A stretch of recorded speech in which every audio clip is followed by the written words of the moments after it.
बहुत लोग इक्विटी यानी शेयर मार्केट में इन्वेस्ट तो करना चाहते हैं, लेकिन डायरेक्टली शेयर्स लेकर नहीं, किसी और मेथड से। इनफैक्ट कुछ लोग शेयर्स और एक और मेथड चूज करना चाहते हैं जहां प्रोफेशनल्स इन्वेस्ट कर रहे हो। तो इस पर्टिकुलर वीडियो में हम ऐसे 3 methods of investing in equity discuss करेंगे जिनके थ्रू आप इनडायरेक्टली इक्विटी में इन्वेस्ट कर सकते हो। हम डिस्कस करने वाले हैं म्यूचुअल फंड्स, ELSS और यूलिप के बारे में। तो इससे पहले हम इनकी कंपैरिजंस करें। सबसे पहले समझ लेते हैं ये तीनों चीजें हैं क्या। सबसे पहले म्यूचुअल फंड्स। देखो, म्यूचुअल फंड्स बहुत ही सारी कैटेगरीज के हो सकते हैं।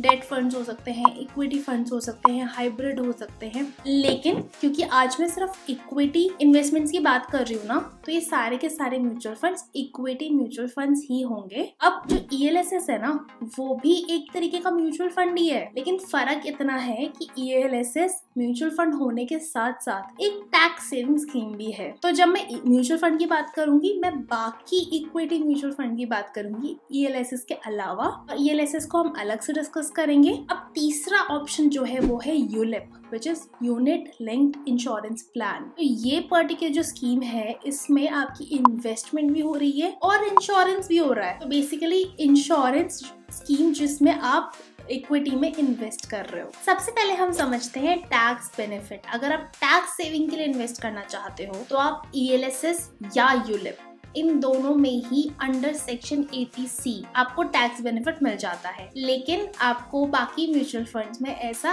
कोई बेनिफिट नहीं मिलेगा। देन बात करते हैं हम रिटर्न्स की। सारी की सारी स्कीम्स इक्विटी लिंक्ड ही है, तो एग्जैक्ट रिटर्न तो हम नहीं बता सकते, कंप्लीटली मार्केट पर डिपेंड करेगा। लेकिन यूजुअली म्यूचुअल फंड्स में बहुत बड़ी रेंज हो सकती है, इवन इक्विटी म्यूचुअल फंड्स में भी काफी बड़ी रेंज हो सकती है रिटर्न्स की, डिपेंडिंग ऑन आप कौन सा टाइप का चूज कर रहे हो, large cap, mid cap, small cap, किस रेशियो में, कौन से सेक्टर्स में इन्वेस्ट कर रहे हो, अगर आप सेक्टर स्पेसिफिक फंड्स ले रहे हो, या इवन कौन से फंड हाउस के साथ इन्वेस्टमेंट कर रहे हो। लेकिन अगर जनरलाइज करें तो 15 से 20% तक आप म्यूचुअल फंड्स में रिटर्न्स एक्सपेक्ट कर सकते हो, अगर आपने सोच समझ के इन्वेस्टमेंट की है तो। देन ELSS में भी आप 12 से 15% का रिटर्न एक्सपेक्ट कर सकते हो।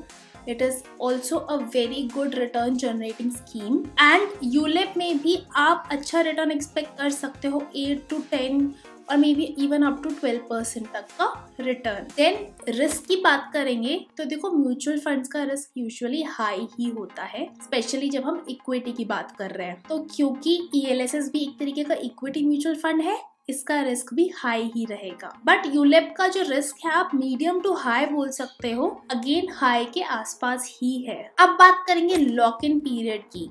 तो देखो, म्यूचुअल फंड्स में कोई लॉक इन पीरियड नहीं होता है। कुछ म्यूचुअल फंड्स आपको कम से कम 1 साल इन्वेस्टेड रहने को बोलेंगे, पर अगर आप विड्रॉ करना चाहोगे आप कर सकते हो 1% या जो भी मेंशन्ड एग्जिट लोड है वो देकर। तो ये आप चेक कर सकते हो कि आप जो म्यूचुअल फंड ले रहे हो उसमें एग्जिट लोड है या नहीं है, या कितना है। लेकिन ELSS जो कि एक टैक्स सेविंग स्कीम भी है ना, उसमें आपका 3 साल का लॉक इन पीरियड होता है, और यूलिप में होता है आपका 5 साल का लॉक इन पीरियड, यानी आप 5 साल तक पैसा नहीं विड्रॉ कर सकते हो उस स्कीम से। अब बात करते हैं जो आपको रिटर्न्स मिल रहे हैं उन पे आपको टैक्स कितना भरना पड़ेगा। तो सबसे पहले म्यूचुअल फंड का समझ लेते हैं।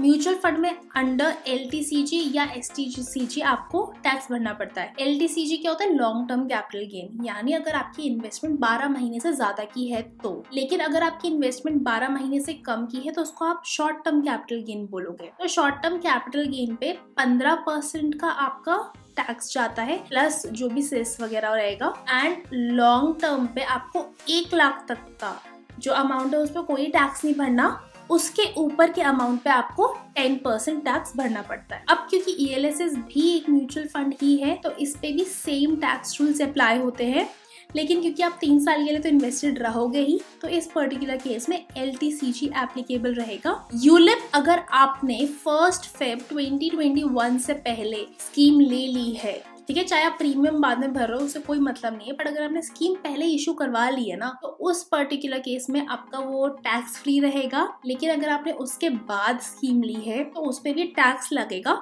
इस पे टैक्स की एग्जैक्ट क्लैरिटी नहीं है किस तरीके से लगेगा, बट मोस्ट लाइकली इसमें भी LTCG ही होना चाहिए। अब बाकी खर्चों की बात की जाए ना, तो म्यूचुअल फंड्स में आप ज्यादा से ज्यादा 2 से 3% का खर्चा एक्सपेक्ट कर सकते हो अगर आप एक डायरेक्ट प्लान ले रहे हो, मतलब आप किसी डिस्ट्रीब्यूटर को पेमेंट नहीं कर रहे हो एडिशनल। तो एक तो कंपनी की जो एक्सपेंस रेशियो होता है उनके खर्चे के लिए लगभग 1-1.5% इतना आप मान सकते हो खर्चा आएगा। वैसे ही कुछ स्कीम्स में अगर आपको जल्दी विड्रॉ करना है तो आपको एडिशनल एग्जिट लोड भी देना पड़ता है, तो अगेन आप 1% के आसपास वो भी एक्सपेक्ट कर सकते हो। तो क्योंकि ELSS भी एक म्यूचुअल फंड है, इस पर्टिकुलर केस में भी आप डायरेक्ट प्लान में लगभग 1-1.5% के आसपास AMC का खर्चा एक्सपेक्ट कर सकते हो। एंड क्योंकि यहाँ पे लॉक इन पीरियड है तो एग्जिट लोड का तो सीन है नहीं। अब यूलिप पे खर्चे काफी सारे तरीके के हो जाते हैं क्योंकि ये एक इंश्योरेंस प्लान है। तो इसमें अगर हम खर्चों की बात करें तो administration charges, mortality charges, premium allocation charges, fund management charges, ये सब बहुत सारे एडअप हो जाते हैं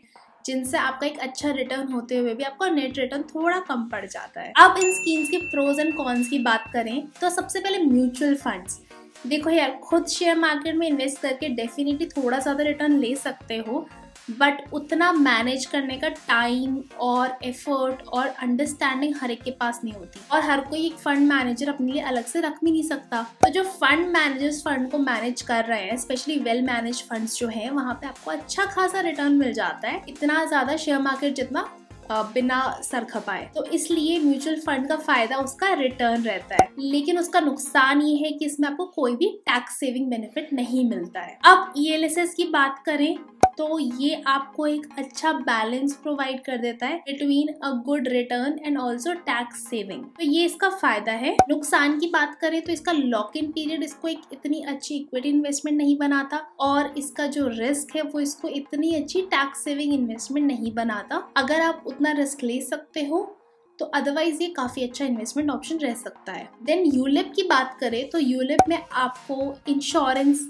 प्लान, साथ साथ में इक्विटी में इन्वेस्टमेंट और टैक्स सेविंग, हर एक चीज एक ही स्कीम में मिल रही है। लेकिन इसका नुकसान ये है कि इसमें बहुत सारे एडिशनल एक्सपेंसेस होते हैं। ये प्रॉबेबली म्यूचुअल फंड्स की तरह इतने अच्छे रिटर्न्स भी नहीं दे पाती। अब अगर मैं अपना वर्डिक्ट बताऊं ना, तो अगर तो आपको टैक्स सेविंग के पर्पस से ही कोई स्कीम लेनी है, ATC के अंडर आपको टैक्स सेविंग करनी ही है, मतलब आपने और जगह पे इन्वेस्ट कर दिया, आपको कुछ और अमाउंट उसी के लिए इन्वेस्ट करना है, तो डेफिनेटली आपको ELSS और यूलिप इन दोनों में से ही कोई ना कोई चूज करना है। अब अगर आप ऑलरेडी एक इंश्योरेंस प्लान ले चुके हो, स्पेशली टर्म इंश्योरेंस, तो it's better to go for ELSS। Multiple insurance का कोई सेंस नहीं बनता। वैसे भी मैं पर्सनली प्रेफर करती हूँ टर्म इंश्योरेंस प्लस ELSS। बाकी अगर आपको लगता है आपके लिए ULIP is a better scheme, आप उसको भी चूज कर सकते हो। लेकिन अगर आपका ATC का जो भी 1.5 लाख की लिमिट थी, उतने इन्वेस्टमेंट ऑलरेडी हो चुकी है, तो आप कोई और म्यूचुअल फंड को एक्सप्लोर करके वहां पे अपनी इन्वेस्टमेंट कर सकते हो।